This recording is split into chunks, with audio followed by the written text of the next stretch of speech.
স্বাগত বাংলাদেশ এখনে। আপনাদের সঙ্গে আছি আমি অনিমেষ কর।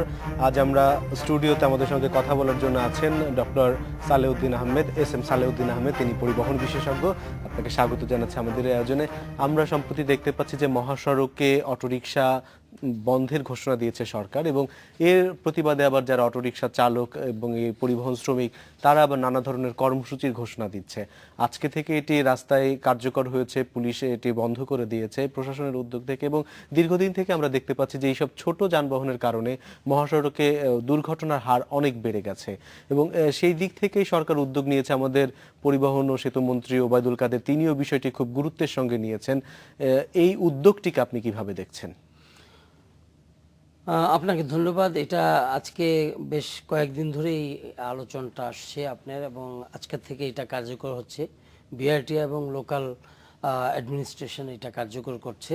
কিন্তু আমার একটা প্রশ্ন, এই ধরনের সিচুয়েশানটা সবসময় আসে, সেটা হলো যে এই সিচুয়েশানটা কিন্তু হঠাৎ করে গতকাল থেকে শুরু হয়নি বা গত এক মাস ধরে শুরু হয়নি। এই যে ছোট ছোট গাড়িগুলো যে যখন হাইওয়েতে চলাচল শুরু করলো, এটা আপনার ধরেন বিগত একেবারে মিনিমাম হলেও তো আপনার 10 বছর আগে থেকে এগুলো শুরু হয়েছে। হাইওয়ে যাদের জন্য নির্মিত তারা হইলো আপনার মাস ট্রানজিট, যেগুলো বাস, বড় ট্রাক, আপনার লরিজ, এগুলোর জন্য হলো হাইওয়ে করা। এই ছোট গাড়িগুলো যখন থেকে শুরু করেছিল তখন থেকেই যদি আপনার এগুলাকে বন্ধ করা মানে এগুলাকে নিষেধ করা হতো, তাহলে কিন্তু আজকে এই সিচুয়েশনটা হতো না।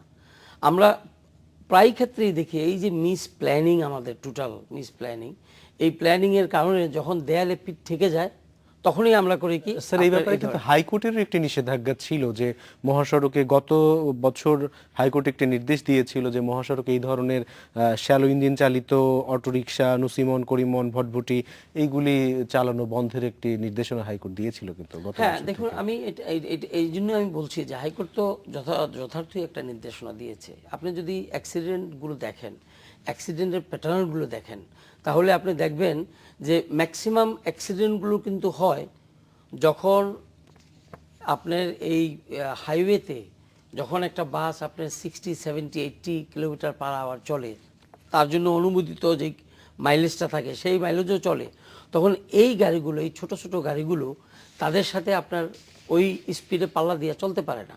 সঙ্গত কারণেই এই গাড়িগুলো যখনই তাদের সামনে এসে পড়ে তখন তারা আপনার ওই রোড আউট হয়ে যায়, অথবা তাদেরকে আপনার বাইপাস করতে যেয়ে তারা আপনার ফেস টু ফেসও হয় অনেক, যেখানে ডিভাইডার নাই। সুতরাং হাইকোর্টের নির্দেশনাটা যখন দেওয়া হয়েছিল তখন থেকেই যদি এটাকে একেবারে মানে জোরে এটাকে করা হতো, বন্ধ করা হতো, তাহলে তো আজকে আপনার এই সিচুয়েশন হতো না। আপনি দেখুন যে এর ক্যাপাসিটি কি, আপনি 3 হুইলারের কথা বলেন, এর ক্যাপাসিটি কি? এর ক্যাপাসিটি হলো ম্যাক্সিমাম 3 থেকে 4 জন লোক নিয়ে এসে চলে, এবং যেই স্পিডে সে চলে সে করে কি আপনার ওই বাসের স্পিডকে সে কলোলেট করতে যেয়ে সে তার স্পিডটাও কিন্তু আপনার অতিমাত্রা বাড়িয়ে দেয়, যেটা নাকি তার রাস্তার সাথে তার চাক্কার যে অ্যাডহেশন, তার যে চাক্কার মিলন রাস্তার সাথে, এটা কিন্তু আপনার অনেক কমে যায়। ফলে হয় কি, বিশেষ করে আপনার বৃষ্টি বাদলের দিনে আপনার এই যেই পানির লেয়ারটা আপনার রাস্তার উপরে থাকে, ও কিন্তু ওই লেয়ারটা কিন্তু আপনি একেবারে মুছে ধুয়ে সরে ফেলছেন না, ও চাক্কার নিচে কিন্তু থাকছে। সুতরাং রাস্তা এবং চাক্কার ভিতরে কিন্তু একটা থিন লেয়ার হয়, এটাকে ওয়াটার পলিউশন বলে আর কি। এই যে ওয়াটারটা বা পানিটা, এই পানিটার কারণে ও কিন্তু ইনফ্যাক্ট কিন্তু আপনার রাস্তার উপরে নাই, যখনই সে ব্রেক কষতে যায় তখনই সে রোড আউট হয়ে যায়। এটা একমাত্র কারণ হলো ওর হুইল বেস খুবই ছোট। আপনি একটা 3 হুইলার হুইল, মানে এই গাড়িগুলি তো আসলে মহাসড়কে তৈরির জন্য, মহাসড়কের জন্য নয়, এগুলা লং ডিস্টেন্সের জন্য নয়, এগুলো শর্ট ডিস্টেন্স, শর্ট হোলিং যেটাকে বলে, আপনার অল্প ছোট ছোট আপনার জন্য, আপনার ট্রাভেলের জন্য এই বেবি ট্যাক্সিগুলো। অর্থাৎ স্যার সরকার যে সিদ্ধান্তটি নিয়েছে সেই সিদ্ধান্তটি যৌক্তিক, কিন্তু সেটি যেভাবে হয়তো ইমপ্লিমেন্ট করা দরকার ছিল আরো আগে থেকে ধীরে ধীরে, সেটা তো হুট করে একদিনে করতে যে সেটি কিছুটা সংকট তৈরি হচ্ছে। তবে আমি মনে করি যে যারা এই 3 হুইলার বা আপনার এই যেগুলো নন মোটরাইজড গাড়িগুলো নিয়ে আসে, তাদের স্বার্থেই বলবো যে যেই অ্যাক্সিডেন্টগুলো হচ্ছে বর্তমানে রাস্তার ভিতরে, এই বিশেষ করে মহাসড়কে, এগুলাকে রোধ করার জন্য তাদের কোঅপারেট করা উচিত সরকারকে এই বিষয়টাতে আর কি। এবং এইসব গাড়ির তো খুব বেশিরভাগ গাড়ি যেমন সিএনজি চালিত অটোরিকশার একটি ফিটনেস আছে, কিন্তু অনেক ধরনের নসিমন করিমন অথবা ভটভটি সেই গাড়িরই তো কোনো অনুমোদন নেই, তারপরে তার চালকের অনুমোদন তো তাহলে প্রশ্নই ওঠে না, এবং এই কারণে তো দুর্ঘটনার হার বাড়ার একটি বড় কারণ। এটা একেবারে যুক্তিসঙ্গত কথা। আপনার প্রথমত হলো যে চালকরা এই গাড়িগুলো চালায়, তারা হাইওয়েতে চালানোর জন্য তাদের সেরকম প্রশিক্ষণ নেই। আর এই ছোট গাড়িগুলো আপনি দেখবেন, সিএনজি গাড়িগুলো বৃষ্টি হলে প্রায়শই দেখবেন আপনার হঠাৎ করে কিন্তু গাড়িগুলো বন্ধ হয়ে যায়।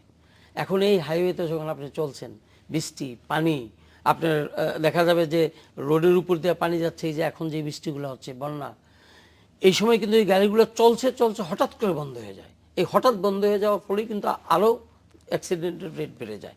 সুতরাং একদিকে হলো আপনার যোগ্যতা, চালকের যোগ্যতা, আরেকদিকে হলো গাড়ির যে টেকনিক্যালিটি, এইটা কনফিগুরেশন গাড়ির, আর 3 নম্বর হলো যে আপনার গাড়ির রাস্তার সাথে তার যে ক্ষমতা, আপনার বয়ে যাওয়ার ক্ষমতা, রাস্তার উপর দিয়ে যে চলার ক্ষমতা, সেটাও কিন্তু আপনার এটা ফিট করে না মহাসড়কে চলার জন্য।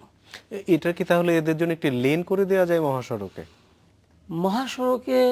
মহাসড়কে লেনের বিষয়টা আসলে আপনারা যদি পৃথিবীর অন্য দেশগুলো দেখেন, মহাসড়কটা এমন একটা জিনিস যেখানে আপনার ধরেন যদি লেন করতে হলে মেইন ক্রুইজিং যেই পাথটা থাকে আপনার ইয়ার জন্য, বাসের জন্য বা বড় হেভি ভেহিকলের জন্য, তার থেকে আপনার সেপারেট করে তারপর একটা লেন করতে হবে। এইটার থেকেই আপনার লেন, আপনার অনলি ডিভাইডার দিয়ে লেন করলে হবে না, মানে আসলে আরো একটু পরিকল্পিতভাবে বিষয়টাকে করতে হবে। এইখানে আপনার আমরা আবার আলোচনায় ফিরবো এই ইস্যুতেই। আমরা 50 সেকেন্ড একটি বিরতি নিয়ে ফিরছি, যাচ্ছি ছোট্ট একটি বিরতিতে, আমাদের সাথেই থাকুন।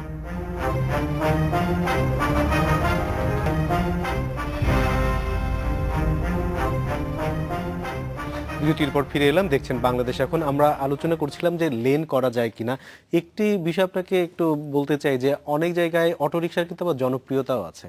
বাসের সার্ভিস অনেক জায়গায় অনেক খারাপ, হয়তো অটোরিকশায় 4 জন গেলে সেই 4 জনই বসে যেতে পারছেন, বাসে যেখানে দাঁড়িয়ে অথবা গাদাগাদি করে বেশি সংখ্যক লোক নেওয়া হয় সেই জায়গায় কিছুটা স্বস্তি আছে। আবার অনেক জায়গায় বিকল্প রাস্তাও নেই, শর্ট ডিস্টেন্সে যাওয়ার জন্য হয়তো ওই মহাসড়কের ওই রাস্তা দিয়ে যেতে হয়।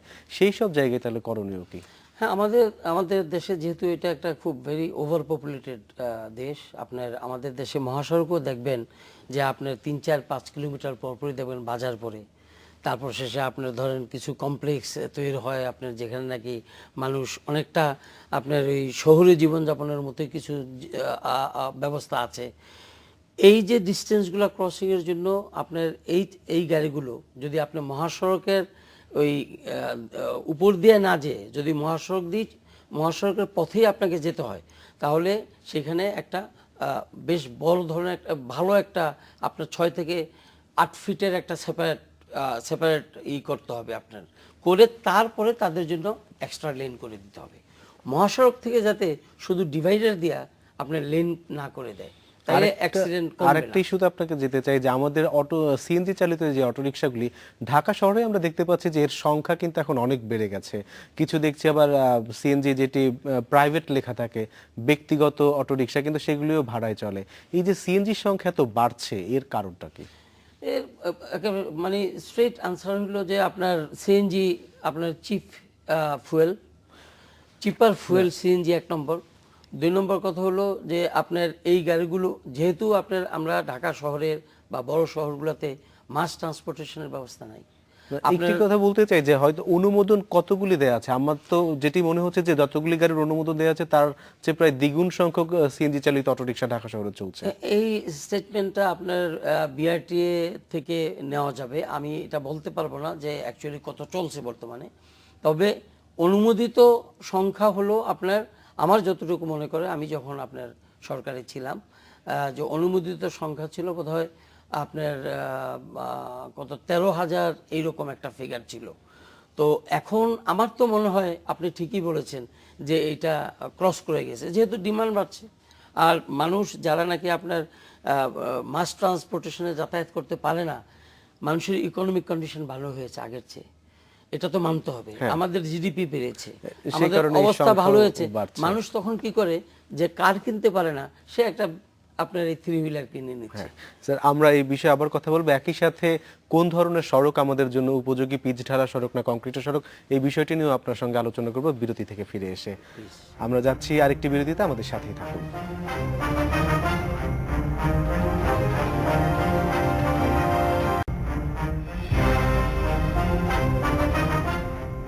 বিরতির পর ফিরে এলাম, দেখছেন বাংলাদেশ এখন। স্যার, আমরা কথা বলছিলাম সড়ক মহাসড়কের নিরাপত্তা বিষয়ে। এখন যদি দুর্ঘটনা আমাদের প্রচুর বাড়ছে, আমাদের বিভিন্ন রকম পদক্ষেপও নিতে হচ্ছে। এখন কথা হচ্ছে আমরা রাস্তাটি যেই মহাসড়ক, সেটি কি পিচ ঢালাই করব নাকি কংক্রিটের করব, এটি নিয়ে একটু বিতর্ক হচ্ছে, কোনটি বেটার? দেখুন, এটা আমি বেশ কয়েকদিন ধরে দেখছি এবং সরকার একটা মোরলেস একটা সিদ্ধান্ত নিয়েছেন যে আমরা আপনার কংক্রিটের রাস্তার দিকে যাব। যদি মহাসড়কের কথা বলেন তে অবশ্যই কংক্রিটের রাস্তা মাচ বেটার দেন আপনার পিচ ঢালা রাস্তা। এর অনেকগুলো ফ্যাক্টর আছে, আমি ছোট্ট দুই একটা ফ্যাক্টরের কথা বলি। একটা হলো যে আপনার পিচ ঢালা, এটা যেই শেড ও কিন্তু কালো এবং ওটা কিন্তু আপনার সাদা। সঙ্গত কারণেই আই ভিউ যেটাকে ভিশন যেটাকে বলি, ভিশনারি পয়েন্ট অফ ভিউ থেকে কিন্তু এই রাস্তাটা আপনার কংক্রিটের রাস্তাটা বেটার দেন আপনার পিচ ঢালা রাস্তা। এটা হলো একটা। ওয়েদারের প্রশ্ন যদি আসেন তাহলে দেখবেন প্রচুর গরমে পিচ ঢালা রাস্তাগুলো কিন্তু আপনার সফটেন হয়ে যায়, যার ফলে মাঝে মাঝে গলেও যায়, যার ফলে আপনার এখানে আপনার রাট হয়ে আপনার এগুলোতে কিন্তু অ্যাক্সিডেন্টও হয় এবং এগুলোকে আবার রিপেয়ারও করতে হয়। আর অন্যদিকে যখন প্রচুর বৃষ্টি হয় তখন কিন্তু আপনার এই পিচ ঢালা রাস্তাগুলোতে আপনার যেহেতু এগুলোতে আপনার সেই রকম কম্প্যাকশন করা সম্ভব হয় না, আপনার এগুলোতে কিন্তু আপনার উঁচু নিচু হয়ে যায়, পানি জমে থাকে, ফলে নষ্ট হয়ে যায়। ঠিক অন্যদিকে কংক্রিটেরটা কিন্তু আপনার পানির নিচে থাকলেও ও আরও বেশি অ্যাডহেশন হয়, মলিকুলার অ্যাডহেশন যেটাকে বলে আপনার সিমেন্ট এবং আপনার যে কংক্রিট যেটা দেওয়া তৈরি হয়, এদের ভিতরে অ্যাডিশনটা ভালো হয়, যার ফলে it's a better option, there is no doubt. কিন্তু এখানে একটা ব্যাপার আছে, সেটা হলো কস্টিংটা হলো যে কংক্রিটটা হলো আপনার প্রতি স্কোয়ার ফিট হলো অ্যারাউন্ড $4 থেকে $8 US ডলার, আর এটা হলো আপনার 2.5 থেকে $3.54 মতো, সো অলমোস্ট ডাবল। কিন্তু আপনার এটা ট্যাক্সই, অনেক বছর আপনার প্রায় 30 বছর আপনি চালাতে পারেন আপনার কংক্রিটের রাস্তা দিয়ে। আর এটা আপনার প্রায় প্রতি 2 বছর 3 বছর 5 বছর অন্তর অন্তরই আপনার এটাকে রিপেয়ার যেতে হয়। এই দৃষ্টি থেকে আমি বলবো যে হাইওয়ে রাস্তাগুলো কংক্রিটের রাস্তা একটু কস্টলি হলো, এটা ভালো। আরেকটা কারণেও ভালো, সেটা হলো যে আপনার রাস্তা এটা আপনার সাউন্ড কম হয় কংক্রিটের রাস্তাতে। এটাকে যে সাউন্ড, যে এটাকে আমরা বলি পলিউশন, এই সাউন্ড পলিউশনটা কিন্তু, কারণ প্রচুর গাড়ি চলে, তো সাউন্ড পলিউশনটা কিন্তু কম হয় দেন পিচ ঢালা রাস্তার চেয়ে। তার মানে হচ্ছে মহাসড়কে কংক্রিটের রাস্তা বেটার, কিন্তু শহরের মধ্যেও কংক্রিটের রাস্তা ভালো হতো। কিন্তু এখানে তো খোঁড়াখুড়িতে আমাদের ঢাকা শহরে নিত্য ঘটনা, খোঁড়াখুড়ি হবে। আর পিচ ঢালার রাস্তা কিন্তু আপনি রিপেয়ার করতে সহজ, কিন্তু ওইটা কিন্তু অনেক কঠিন এবং ব্যয়বহুল রিপেয়ার করাটা। অলমোস্ট অনেকটা বলতে পারেন যে আমাদের দেশে যে প্রতি বছর খোঁড়াখুড়ি হয়, এটা একসময় আমি যেমন, তার মানে সিটির মধ্যে আমরা পিচ ঢালাই রাস্তা রাখলেও মহাসড়ক আসলে আমাদের কংক্রিটের রাস্তার দিকে যেতে হবে। সিটির ভিতরে একমাত্র কারণ হলো ওইটাই, সেটা হলো যে খোঁড়াখুড়ি হয়, আনপ্ল্যান খোঁড়াখুড়ি হয়। এই জন্য আমি স্যার, আমরা আর 10 সেকেন্ড সময় পাবো। সব শেষে যদি আপনাকে একটি বাক্য বলতে বলি যে আমাদের সড়কে নিরাপত্তা বাড়ানোর জন্য এখন সবচেয়ে আগে কোন কাজটি করা দরকার? নিরাপত্তা বাড়ানোর জন্য আপনার সবচেয়ে বড় কথা হলো যে সাইন এন্ড সিগন্যাল যেগুলো আছে রাস্তায়, এই সাইন সিগন্যালগুলো আপনার একেবারে স্পষ্ট, এবং এর যে বাঁকগুলো আছে, এই বাঁকগুলোকে আপনার যেখানে নাকি অ্যাক্সিডেন্ট প্রোন যে জায়গাগুলো আছে, এগুলোকে আপনি চিহ্নিত করে এখানে ডিভাইডার দিতে হবে, অথবা এগুলোকে স্ট্রেন লাইন করতে হবে। ডক্টর সালেউদ্দিন, আপনাকে অনেক ধন্যবাদ আমাদের সঙ্গে যোগ দেওয়ার জন্য। এই ছিল বাংলাদেশ এখনে। দেখা হবে আগামীকাল একই সময়। শুভরাত্রি।